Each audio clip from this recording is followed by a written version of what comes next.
আমি না এই মাত্র একটা গল্প পড়া শেষ করলাম, নাম এলিয়েন প্লট।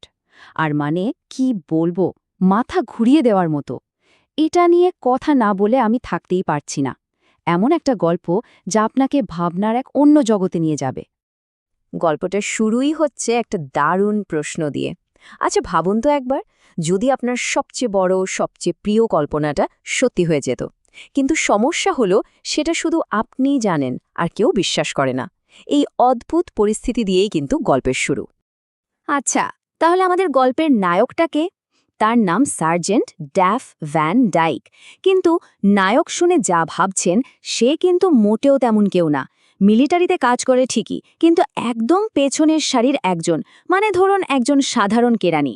তার জীবনটা এতটাই সাদামাটা, এতটাই বোরিং যে তাকে প্রায় অদৃশ্যই বলা চলে। এই যে একঘেয়ে জীবন, এখান থেকে পালানোর জন্য ড্যাফ কি করত জানেন? সে বইয়ের জগতে ডুবে থাকত। ফ্যান্টাসি, অ্যাডভেঞ্চার, জাদু, এগুলোই ছিল তার পালানোর পথ। আর ঠিক এই তীব্র ইচ্ছাটাই, এই পালানোর আকাঙ্ক্ষাটাই তাকে এমন এক ঘটনার দিকে ঠেলে দেয় যা সে স্বপ্নেও ভাবতে পারেনি। তো একদিন হঠাৎ করেই সব বদলে গেল। কর্নেল ক্লেল্যান্ড নামের এক অফিসার তাকে ডেকে পাঠালেন। তাকে এমন একটা গোপন মিশনের দায়িত্ব দেওয়া হলো যা তার এই বোরিং জীবন থেকে মুক্তির একটা সুযোগ। কিন্তু কি সেই মিশন আর কিভাবে মুক্তি, সেটা ছিল এক বিরাট রহস্য।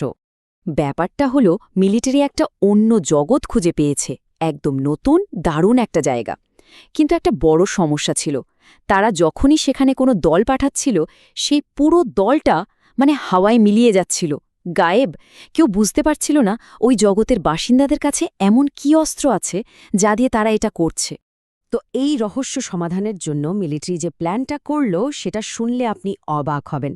তারা কি করল জানেন? তারা নিজেরাই একটা নকল মধ্যযুগীয় গ্রাম বানিয়ে ফেলল। তারপর কিছু ভলান্টিয়ার জোগাড় করে তাদের স্মৃতি মুছে দিল, দিয়ে তাদের মাথায় ঢুকিয়ে দিল যে তারা আসলেই একটা জাদুর জগতে বাস করে। মানে ভাবা যায় কি অদ্ভুত একটা এক্সপেরিমেন্ট। আর আমাদের ড্যাফ, তাকেই পাঠানো হলো এই নকল গ্রামের ভেতরে। তার মিশন ছিল গ্রামবাসীদের একজন সেজে থাকা, কিন্তু গোপনে মিলিটারির জন্য স্পাইগিরি করা। তাকে খুঁজে বের করতে হতো সেই রহস্য যা বড় বড় সেন্সরও ধরতে পারছিল না। তো ডাফ সেই গ্রামে প্রবেশ করল। জায়গাটার নাম দেওয়া হয়েছিল অ্যালিয়েন প্লট। আর এখান থেকেই আসল গল্পটা শুরু হয়। একটা অবিশ্বাস্য মোড় নেয় পুরো কাহিনীটা। কিন্তু একটা ব্যাপার ভাবুন তো, কি হবে যখন ওই মানুষগুলো যাদের স্মৃতি মুছে দেওয়া হয়েছে তারা ওই নকল জগৎটাকে একটু বেশি সত্যি বলে বিশ্বাস করতে শুরু করবে? মানে তাদের বিশ্বাসটাই যদি বাস্তবতাকে বদলে দিতে শুরু করে। ডাফ খুব তাড়াতাড়ি এর উত্তর পেতে চলেছে। গ্রামে ঢোকার সাথে সাথেই ডাফের একটা অদ্ভুত অভিজ্ঞতা হলো। ভায়োলেট নামের একজন মেয়ে এসে তাকে বলল যে ডাফি নাকি তার ভাগ্য নির্ধারিত সঙ্গী। কারণ কারণ ডাফের নামের শুরু ভি দিয়ে, মানে ভ্যানডাইক, আর মেয়েটার নাম ভায়োলেট। গ্রামের সবার বিশ্বাস ছিল নামের প্রথম অক্ষরই নাকি ঠিক করে দেয় কে কার সঙ্গী হবে। কি অদ্ভুত নিয়ম, তাই না? এখানেই আসল ব্যাপারটা লুকিয়ে আছে। একদিকে দেখুন মিলিটারির বানানো একটা নকল দুনিয়া, যেখানে সবই সাজানো, আর অন্যদিকে গ্রামবাসীদের বিশ্বাস যা সেই নকল জিনিসগুলোকে সত্যি করে তুলছে। মিলিটারির বানানো নকল রীতিনীতিগুলো এখন আসল জাদুতে পরিণত হয়েছে। একটা নকল ড্র্যাগন দেবতা হয়ে উঠেছে সত্যিকারের শক্তিশালী এক সত্তা। আর নাম, সেগুলো আর সাধারণ নাম নেই, সেগুলো এখন ভাগ্য। পুরো গ্রামের বাস্তবতাটাই যেন বদলে যাচ্ছে শুধু বিশ্বাসের জোরে। ডাফের জন্য সবচেয়ে বড় ধাক্কাটা আসে ঠিক তখন যখন সে বুঝতে পারে এই জাদুটা আসলে নকল না, এটা সত্যি। কিভাবে? তাদের ঘরে উনুনের উপর রাখা ভি অক্ষরের মতো দেখতে একটা আত্মা তার সাথে কথা বলে।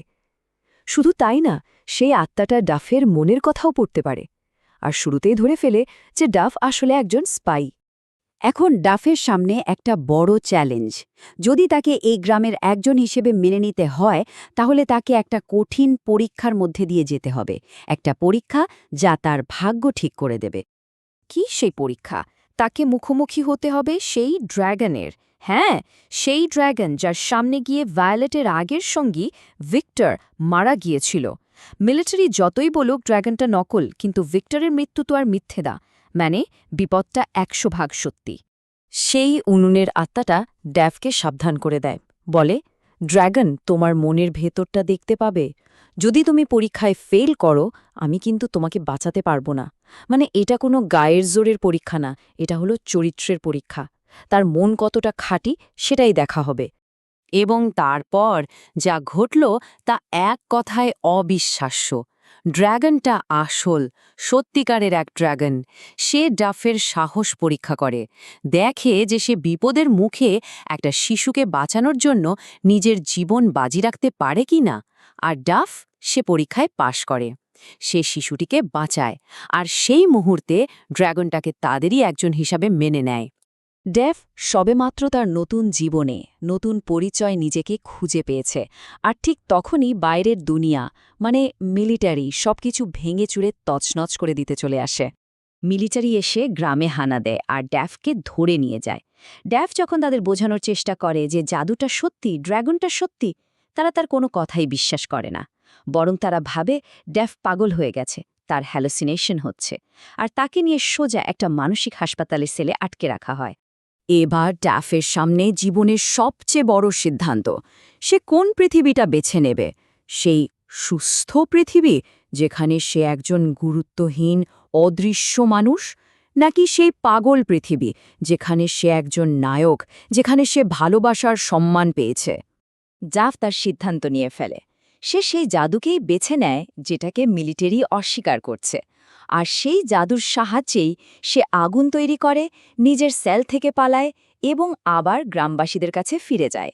সে তার পুরনো অর্থহীন জীবনকে পুরোপুরি পেছনে ফেলে আসে। গল্পটা এখানেই শেষ হয়, কিন্তু একটা বড় প্রশ্ন রেখে যায়। বিশ্বাসের শক্তি আসলে কতটা? যদি সত্যি একদিন আমাদের স্বপ্নের জগৎ বাস্তব হয়ে সামনে এসে দাঁড়ায়, আমরা কি এই পরিচিত দুনিয়া ছেড়ে সেখানে যাওয়ার সাহস দেখাতে পারব? ব্যাপারটা আসলেই ভাবার মতো, তাই না?